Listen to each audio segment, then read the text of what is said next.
Maximize Business Value podcast. This podcast is brought to you by Mastery Partners, where our mission is to equip business owners to maximize business value so they can transition their business on their terms. Our mission was born from the lessons we've learned from over 100 business transactions, which fuels our desire to share our experiences and wisdom so you can succeed. Now here's your host, CEO of Mastery Partners, Tom Bronson.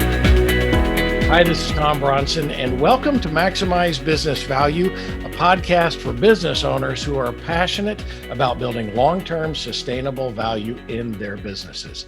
In this episode, I am so excited to welcome our guest, Denise Logan.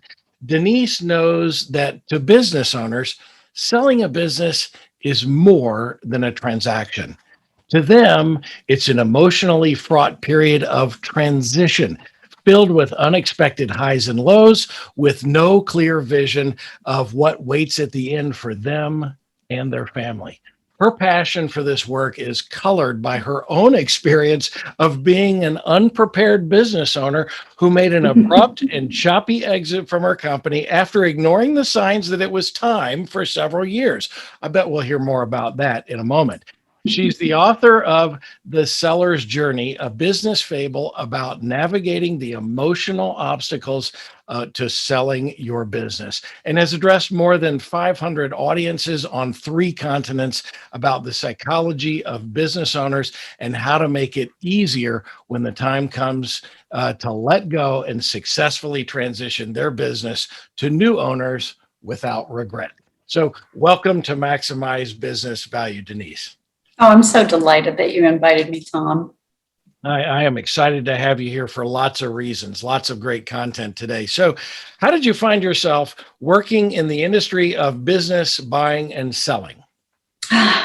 In so many ways, I'm doing for others what I needed someone to do for me. So in my early life, I was a mental health professional, and then I was a lawyer.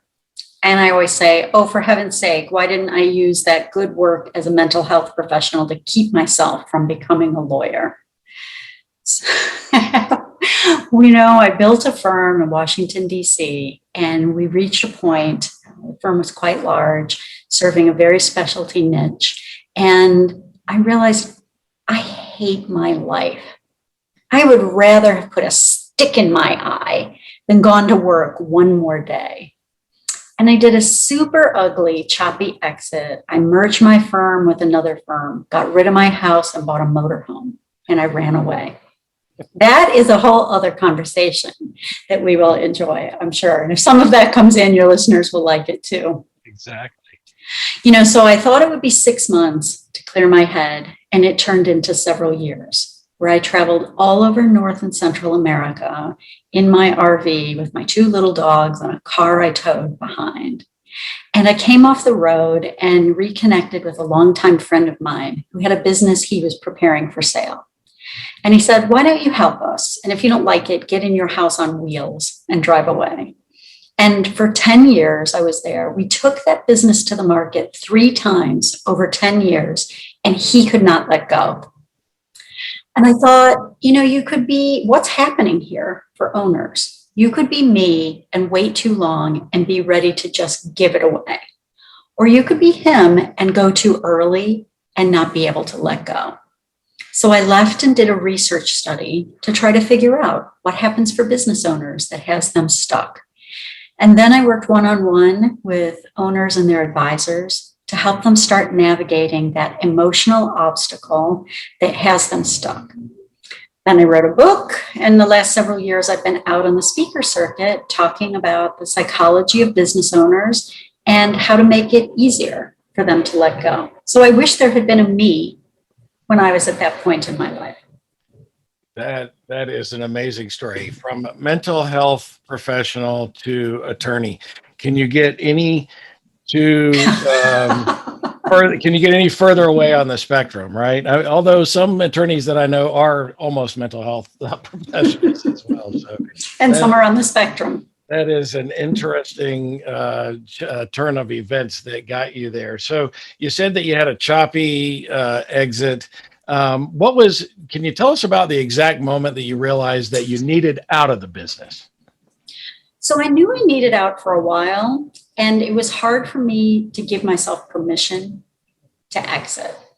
I was burned out, and what I found, so I was in my middle 30s at the time. We often think that owners only exit at a particular time, right? You turn, click, whatever that time is, and now you're ready to exit. But I was in my middle 30s and realized I'm done. I'm ready to go.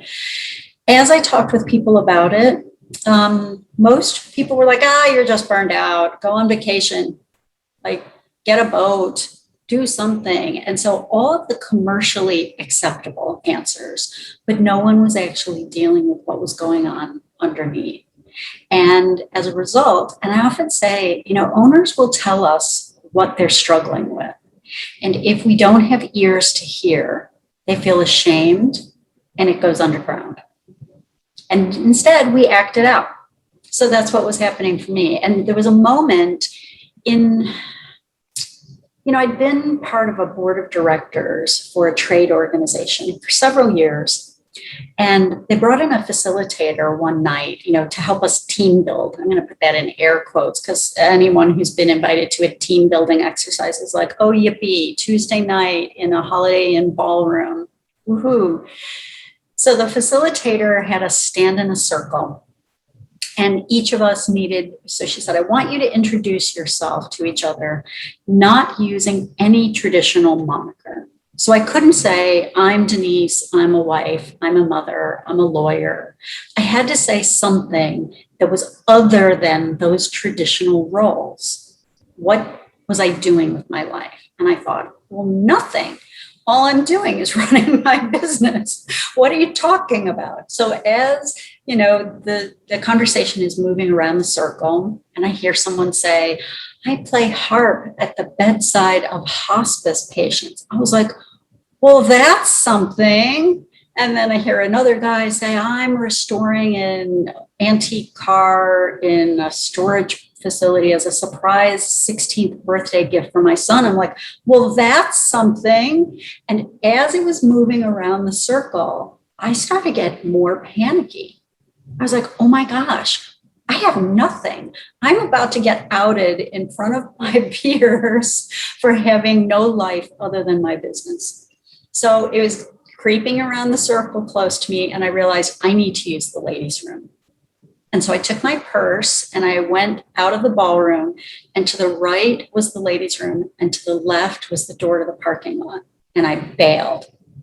I totally bailed and got in my car and drove home in the rain crying, realizing I had given away all of the other parts of my life in the service of my business. And that was a very important point. It took me several years from that to decide to leave. First, I took figure skating lessons. Then I bought a floral dress. There's a whole bunch of other steps along the way that I don't necessarily recommend. That is, what a great story. So I'm sitting there, actually, I was starting to get a bit of a panic attack thinking, gosh, I hope you don't turn the tables and ask me that question because I'm guessing that going to craft breweries and drinking beer was not among the answers. But isn't that what we face as owners? We're so dialed in, focused on our business, and all of a sudden we look up and retirement is on the horizon. And we will do anything to avoid facing it. We let our businesses become who we are. And it's tough to remember and recognize that you were who you were before this business. This business is just a piece of what you are, right? But business owners, I was absolutely no different, working 70, 80 hours a week and not doing the things that were important. And of course, I have the benefit of hindsight now and thinking back 25 years and thinking, man, that was just a giant waste of time because I'd have been at the same place. My wife said to me the other day, she said, I just don't have any regrets about our life. It's been a good life. And I said, well, I do.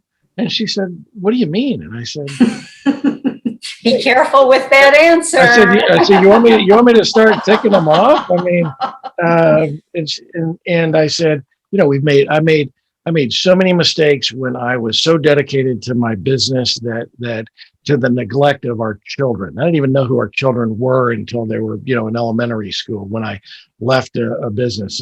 And so it's tough sometimes though for business owners who've been doing this for 40 years to separate their life from their business. I always tell, a very common thing, and I think I recall reading it in your book, is business owners think of their business as their baby. And I always say, no, it's not. Your business is an asset. It's like a house. It's not a baby. It's not, doesn't live and breathe and work on its own. It's an asset that we should think about, how do we maximize the value of this asset, right? As we think about it. But I totally understand how you can get immersed in that and it become that way. And there's a story even in my book about my father, who his business was so inseparably intertwined with his life that when he sold the business at younger than I am now, at 55, in reasonably good health, he died 3 years later because he had no purpose in life. And so the things that you talk about in your book are what I lived through vicariously through my father. And that's why I'm so passionate about this. In fact, that's a great segue into talk about your book. To be perfectly honest, I'm not a huge fan of books written as fables. I can name maybe 2 or 3 that I've liked through the years. And when I first started reading this book, I'm thinking, oh my gosh, I don't know how I'm going to get through this. But by the end, I was telling my wife at the beginning, I'm like, it's a fable. I'm not a big fan. By the end of it, she saw me put it down. She says, what did you think? I said, it's one of the best books I've read in a long time. I said, so Denise has actually potentially changed my thinking a bit when it comes to business fables. The Seller's Journey is a page turner, and I found myself just lost in the story. I'll bet we'll get a little bit of remnant of what you've already said, but why did you write this book? One of the things I see is that owners and their peers and their advisors are often only talking about the economics related to the transaction. And so we find owners get lost focusing on the money. And money matters. Don't get me wrong. It matters, but it is not the only thing that matters. And so the way I wrote The Seller's Journey, it's the story of an owner 1 year after he sells his business. And he goes on a trip across Glacier National Park with his banker, his lawyer, his wealth manager, and the buyer of his firm. And some of you might be thinking, well, which one gets killed? Because I can't imagine going on a trip with my banker and my lawyer. I've known some of those manager. Guys. So don't worry. Everyone comes back alive. I don't want you to be scared and think that we've really written a horror. Now you've spoiled it. Come on. But as they cross the glacier, they're relating the physical obstacles they face to the emotional obstacles that he faced in letting go of his business. I wrote the book that way because I wanted it to be an easy way for an owner to step into the story and spot themselves and spot the issues that they face and don't even have language for. Or lots of owners think I'm the only one who feels like this because no one else is talking to them. It's also written as a really great tool for an owner to realize that the advisors who you choose make a difference in how your transaction plays out. The way the characters show up in the book, if you read that book, you should be thinking, is the advisor you are interviewing, is that my guy in the story? Oftentimes I would hear owners say, I can't trust the banker. He's only in this for the money, or the lawyer just wants to spin up the fees.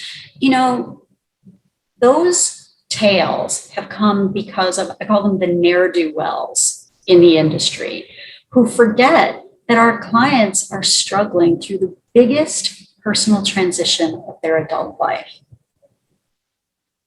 And for many of them, it's a once in a lifetime transition, right? Absolutely. And when we understand and really are able to normalize the things that an owner experiences. For example, the very first time we poke at financials, an owner will feel shame. And I often say that to owners. When the first time you poke at financials, you'll feel shame. And they get all big and bristly and they're like, I have nothing to be ashamed of. I'm like, I know that's not the same thing. But you as an owner are used to knowing everything about your business. You're the person people come to with questions and you have the answers. The thought of being the person who doesn't have an answer can be terrifying. And depending on how we're wired to deal with that uncertainty, there are lots of things that happen, right? We might pull away. We might get big and gruff and push back. We might overpromise. There are all kinds of normal emotional experiences that are going on.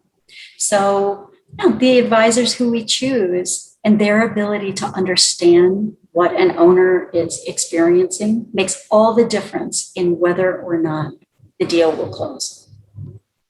I completely agree. Advisors need to really think about the emotional components of a transition, and that's great advice for business owners who are interviewing folks to be their advisors. And by the way, you need a village, right, to help you with the transition. You might need an investment banker or a business broker, depending on the size of your business. You'll definitely need an attorney, and it's not going to be the litigator who helps you solve a claim. It's going to be somebody who understands transitions and transactions, and potentially an estate planning attorney if they're not one and the same. You're going to need a good CPA. In fact, that's the one that disappointed me because I was such a great CPA, and the CPA couldn't go on the trip. That was Spoil it. Don't work. Oh, we're going to be give it all Sorry. away. We can edit that out. I'm not going to edit it out. Yeah. You're not going to edit it out. But, the reason that I wrote the book that way was to see the cast of characters who do need to show up for you to have the kind of exit that makes sense. I know you had Chris Snyder on recently from Exit Planning Institute. And one of the things that EPI, one of their statistics is that only a third of business owners who go to the market with their business successfully conclude that sale. That is a tragedy. Yep. Every single owner who is listening to this today, you will leave your business voluntarily or involuntarily. And when we do not transition our businesses to someone else, it doesn't matter if your wealth advisor did excellent Monte Carlo simulations for you. If you do not harvest the wealth from your business, there is nothing to pour into that to fund the retirement. And wealth managers who are listening to this, you can run all those great simulations. If the money doesn't come in, you have no assets to manage. Right. Either.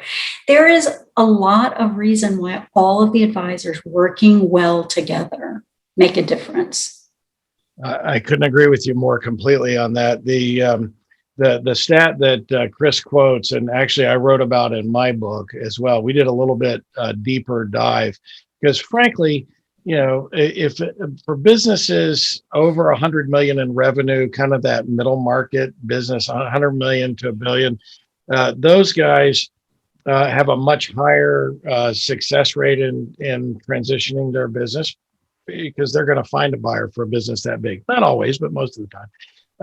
But the smaller the business, the worse the statistic. In fact, the research that we've done shows that for businesses under 100 million in revenue, which, by the way, is 97% of businesses in America that employ people, for businesses under 100 million in revenue, it's only a 17% success rate. So 83% failure rate out of the gate to go out and sell the business. You talked about working with a business that went to market 3 times.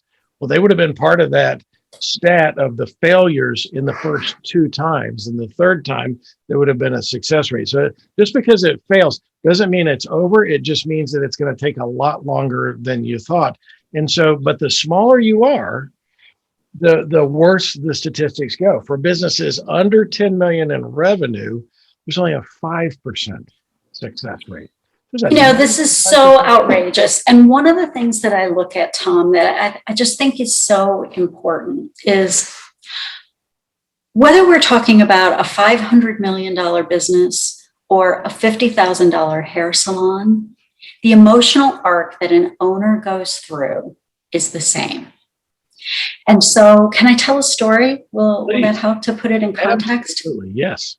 So, this particular fellow, he had an 8, and I'll just say, don't get hung up about the dollar amounts or people's ages. If you're listening, pay attention to how does this relate to you and your story. So this was an $85 million company. 8 weeks from close, the seller suddenly announced that he would not take a penny less than 9 times EBITDA. Never mind that he had already signed a letter of intent at 6.2. So the investment banker called me and said, I think my seller went crazy. I'm like, yeah, sounds like it. Let's see if we can figure out what scared him and what hidey hole he went into and how to help coax him back out. So the seller's original plan was to sell the business, buy a sailboat, and sail around the globe. You can get a pretty good boat for $85 million. So I knew that this was not about the money. Money is the easiest thing for an owner to throw up as the reason, oh, I need more money. It's not about the money. So what I learned when I got further into this was that his plan did not jive with his wife's plan. So 2 weeks before he asked for this unicorn, his wife said, I'm not doing that. I do not want to be stuck on a boat with you far away from my grandkids. Hell no, that's not happening. Tom, we know he is not coming back to tell the deal team the deal is off because my wife won't let me do what I want to do. Right. Because there would be huge shame for him. Instead, he asked for more money, which was something that they couldn't produce, so that the deal would fall apart and he could save face. Instead, what we did was create a solution where he would buy the sailboat and sail. And every 6 weeks, his wife would take one grandchild, fly to where he was. They would do 2 weeks on land, building memories with the child. She would fly home. He would sail on. Boom. The deal was back on track, closed on time at its original asking price, because it was not about what it looks like it's about. Wow. And you'll never find that out unless you ask the right questions. And unless we build the right kind of relationship and trust between the client and the advisor. So, just to circle this back to the conversation that we were having a few minutes ago, what this couple was struggling with is, we call it relational grief. So there is the fantasy of what our life will be like when we sell our business and get our big sack of cash and off we go. And they had different dreams.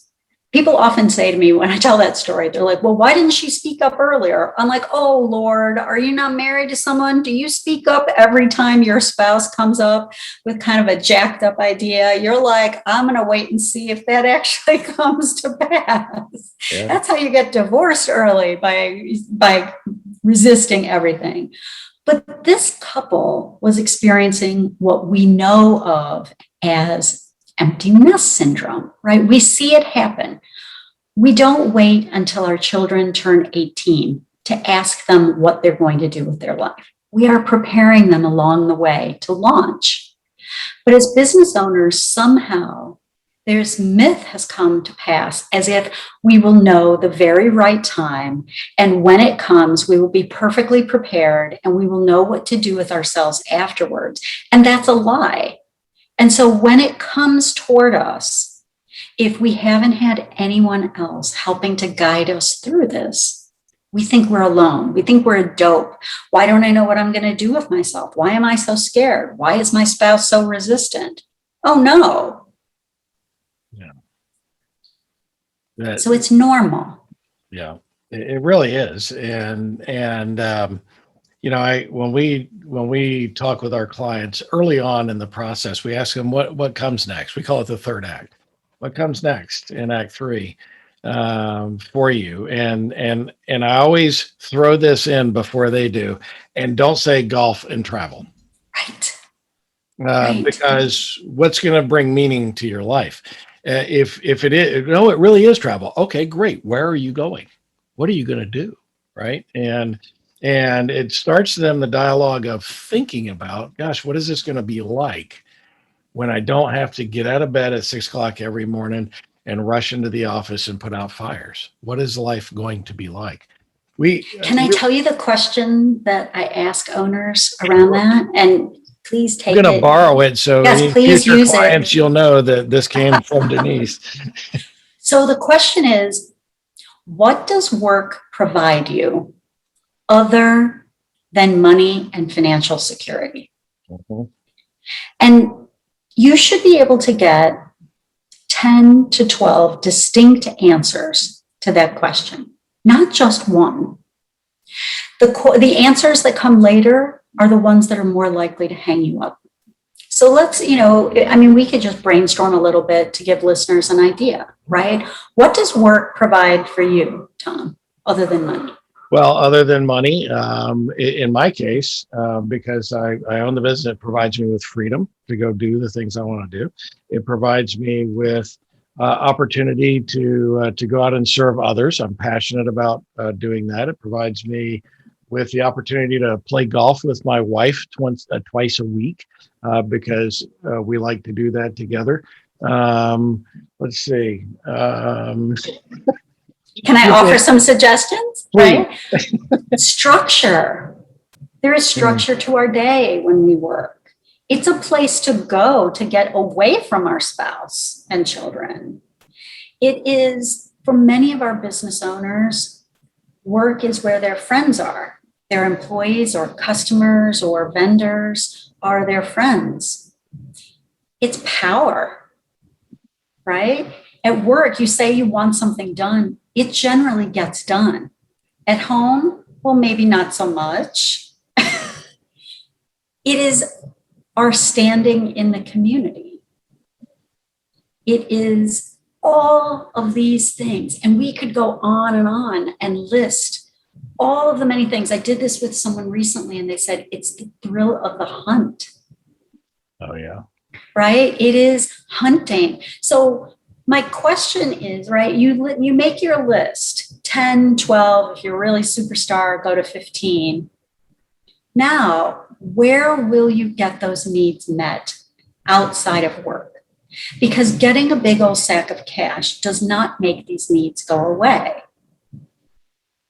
And so that's the deeper work to be done. Yes, it's important to know, you'll travel. Okay, what does travel serve for you? And there will be many things that overlap, because especially in this time that we've been through with COVID and being stuck at home, lots of owners think, is this it?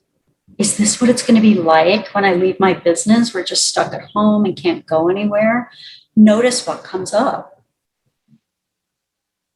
That's not what it needs to be like. You are so right. We got a heavy dose of that, and we hope that that's what it's not going to be like in Act 3.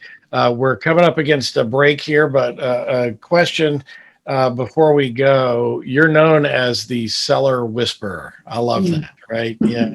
So what is a seller whisperer?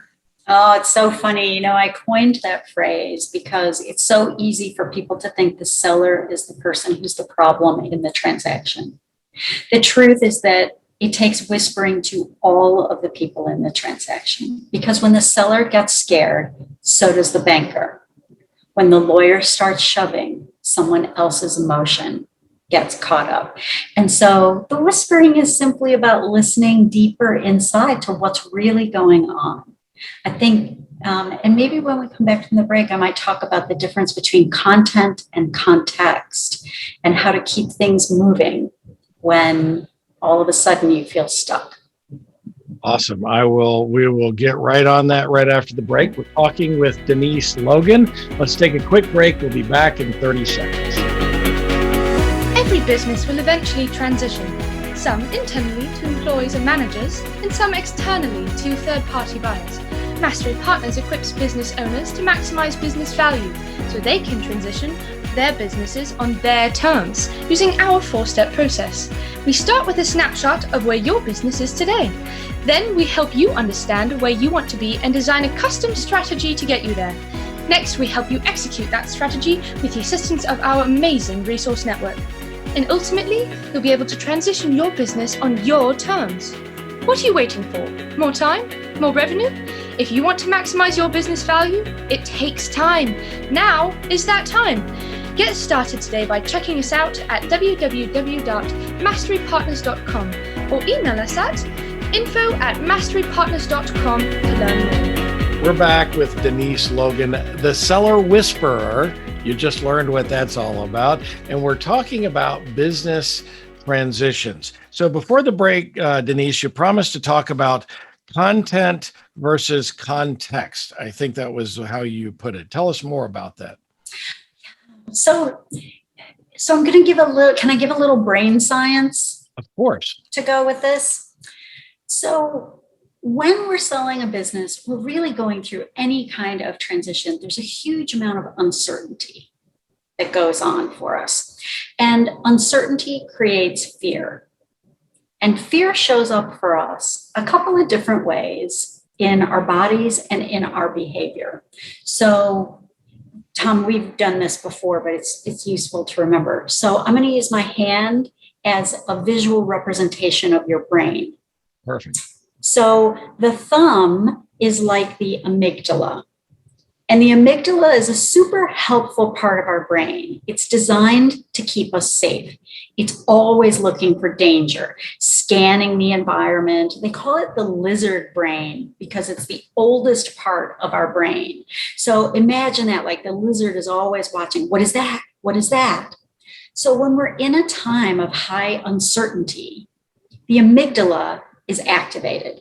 So do this with me. Take your thumb and wrap it across your palm and bring your fingers over the front. You're making like a little fist with your thumb inside.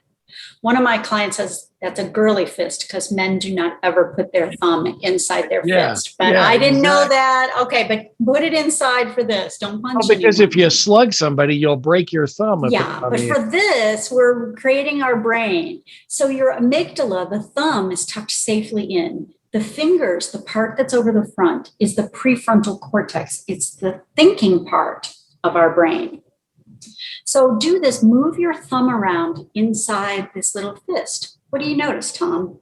It doesn't go very far. If your fingers are on tight, so your thinking brain is on tight, it can help keep the lizard in check.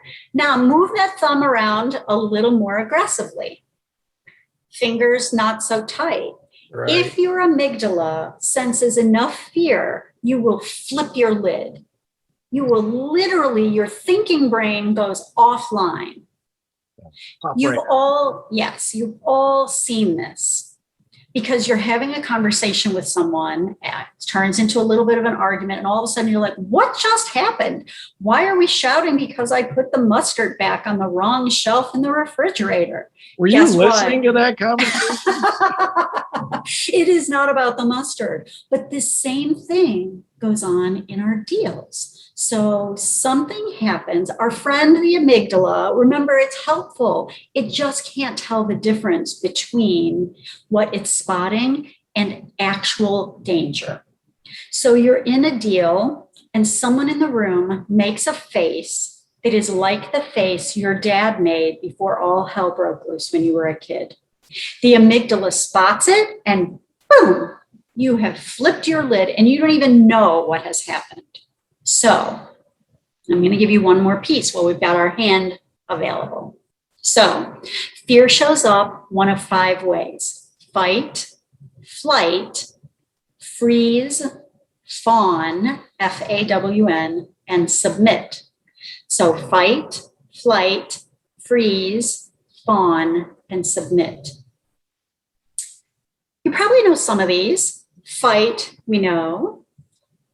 Flight, that's like you're out of there. And that can also mean someone just shuts down and stops communicating. Freeze is that little deer in the headlights look, right? But it can also be overthinking, slowing things down.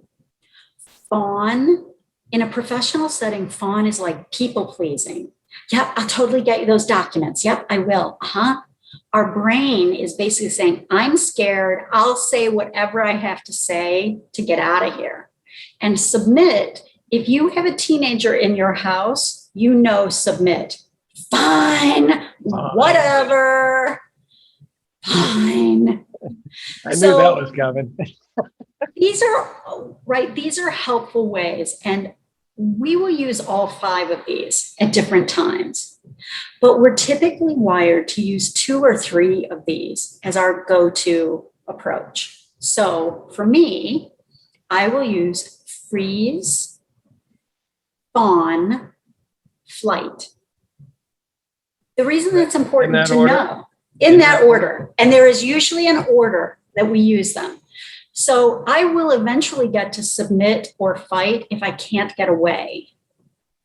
But it takes a lot for me to get there.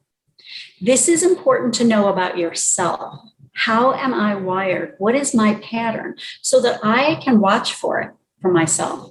If I'm slowing down or freezing, and then I start over-promising or people-pleasing, I'm like, I better slow this train down or I'm about to get out of here. Once you know this about me, you can actually see it happen. If you're my advisor and you know this about me, the great news is you can pause a little bit and be like, what just happened? What scared Denise? So we can address that instead of just plowing on, because then I'm going to bolt. So Tom, what do you use? What's your pattern here? Oh boy.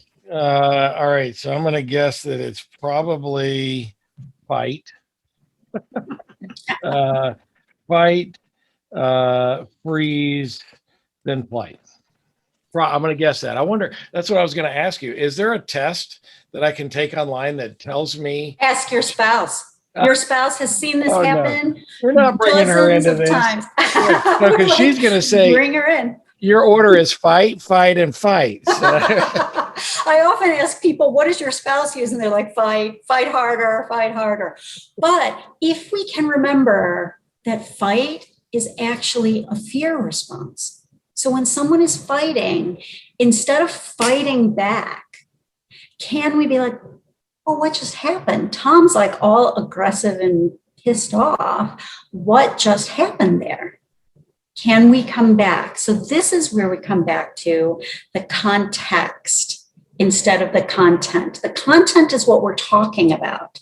The context is what's going on under the surface that we don't see. And what usually happens is someone gets scared, maybe starts to fight or pulls away. You and I, our patterns are going to trip each other. So if you start to fight, I'm definitely going to freeze.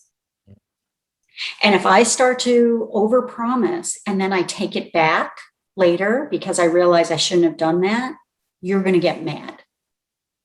So what we can do is if everyone in the transaction knows how they react and we're transparent with each other about how everyone in the transaction reacts, we can actually slow things down to be able to deal with the context, create safety, and then come back to what we were actually talking about.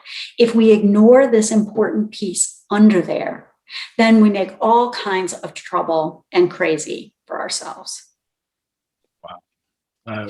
It's why when I hear advisors say, time kills all deals, that's a flat out lie. Time is not what kills deals. Unprocessed emotion is what kills deals. And usually the person who is saying time kills all deals is scared out of their mind when they're saying that because they're afraid. Notice our language. They're afraid if I don't keep this moving forward, it might unravel. Shoving it through does not make it not unravel.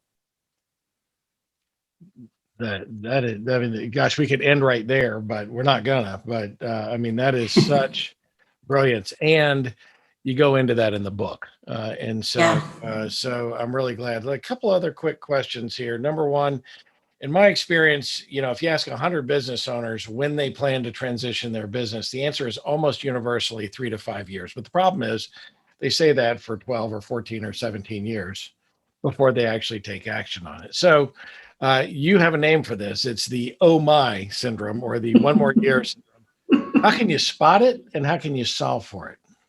There's some great psychology behind why 3 to 5 years is what we say.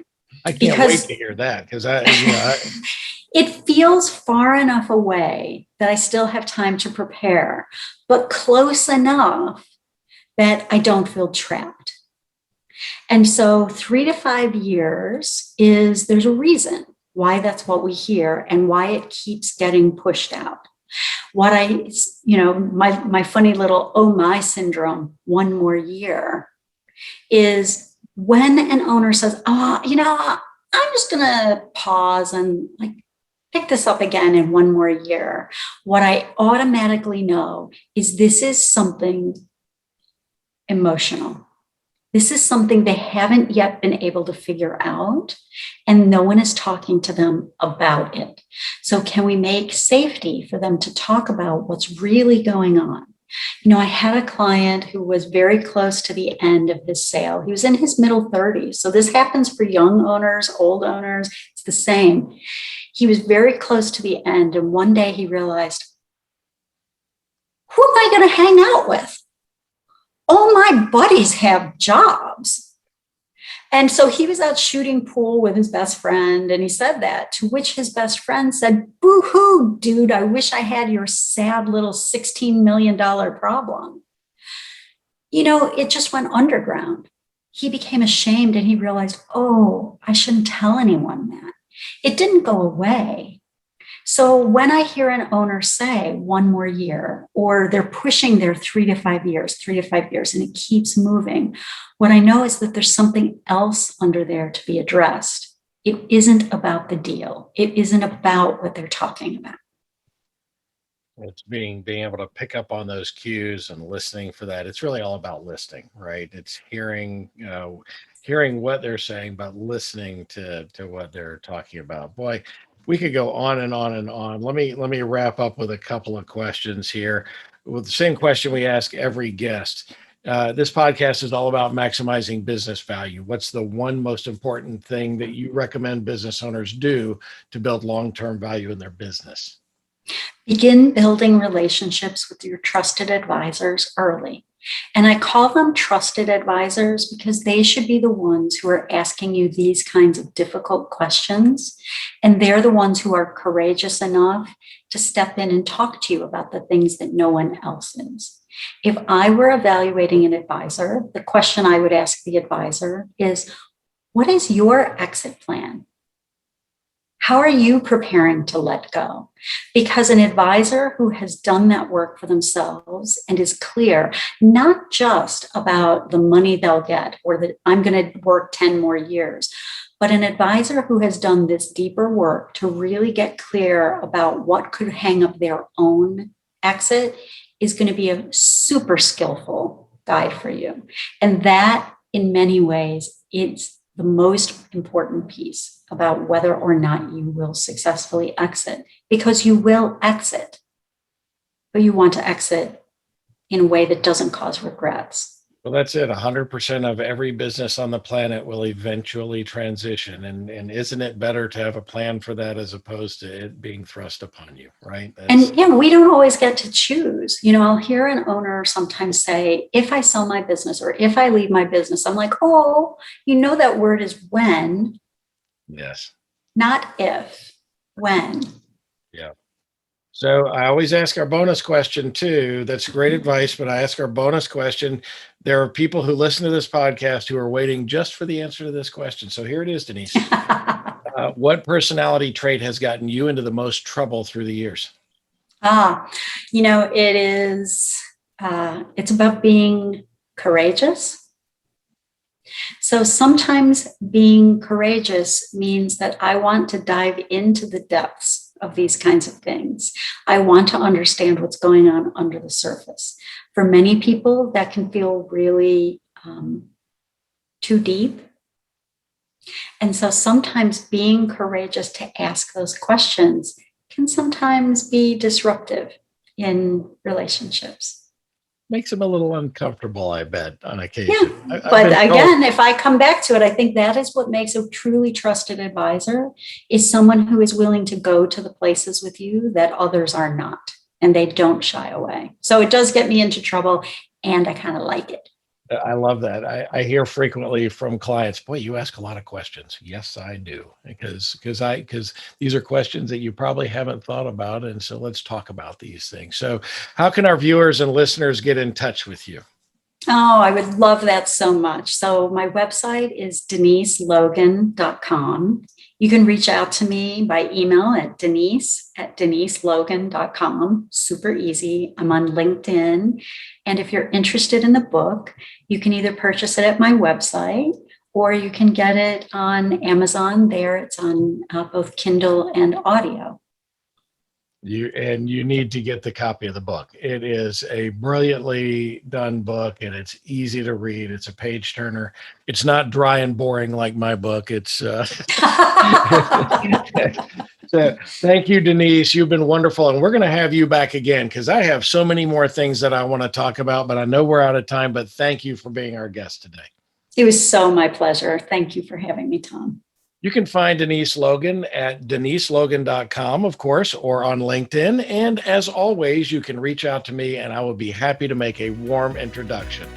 This is the Maximize Business Value podcast, where we give practical advice to business owners on how to build long-term sustainable value in your business.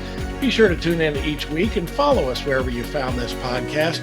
Be sure to comment because we love comments and we respond to all of them. Until next time, I'm Tom Bronson, reminding you to prepare for the journey ahead of time while you maximize business value. Thank you for tuning into the Maximize Business Value podcast with Tom Bronson. This podcast is brought to you by Mastery Partners, where our mission is to equip business owners to maximize business value so they can transition on their terms. Learn more on how to build long-term sustainable business value and get free value-building tools by visiting our website, www.masterypartners.com. That's master with a Y, masterypartners.com. Check it out.